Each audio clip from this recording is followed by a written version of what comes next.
Us here tonight at the Louisiana First News Studio. Now it's Councilman Anthony Kenney representing District 2. Councilman, thank you so much for joining us tonight. Now we've been talking about the THRIVE EBR plan, and we know all three of those propositions did not pass. Now, what does this mean for Baton Rouge moving forward? So that means the mayor, president office, the Metro Council, and our city parish government, we have to go back and relook at our city parish budget.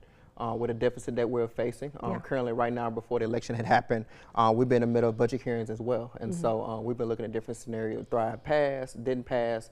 And so now that THRIVE didn't pass, right, we need to go back. We're going back to the drawing board as a Metro Council, as the mayor, president office, and making sure we navigate forward how we're going to do the city parish budget and ensure we have a fair and balanced budget for the city. Okay, now just kind of walking through this, you know, you've been out listening to residents. Why do you maybe think that it did not pass? Voter education is key. Oftentimes when people feel like there's a gap, they feel like their voice is not heard, they're going to push back, and rightfully so. As a voter in any type of community, we have to make sure we educate our voters regardless they vote yes or no. The biggest thing I tell my constituents, you know, my job is not to push yes or no or any type of, you know, position on you, but I'm going to educate you about.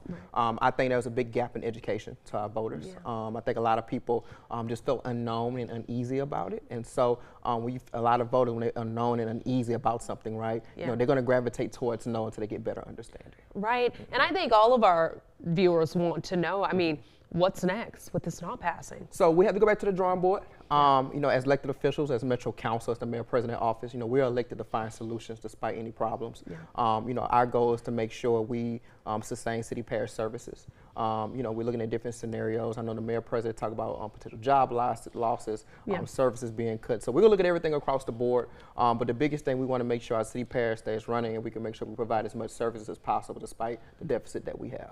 Now, speaking of resolutions, will you try to maybe bring this back in a different form? I know you said going back to the drawing board, but is this something that you maybe want to present again? I don't know. I can't say in its current form, but I know we want to go back and ensure that the respective entities that, you know, came to the table for this proposal will come back to make sure that millages are respectively put back on the ballot just separately, not tied to a proposal. So we just want to make sure those entities get their proper funding and their millages passed within the next year and beyond.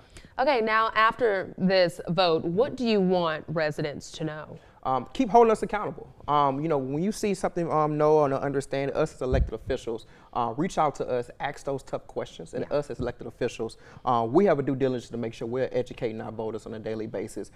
Even if they feel uneasy, from the newest voters to your most seasoned voters, but we have to make sure, even for your in-between elections, that people may feel like it's not the popular elections, we have to make sure we push out that vote out, and we also have to make sure we educate our voters on every type of ballot, every type of proposition that come across their desk. All right, well, thank you so much for your time, Councilman. We'll be right back after this short break.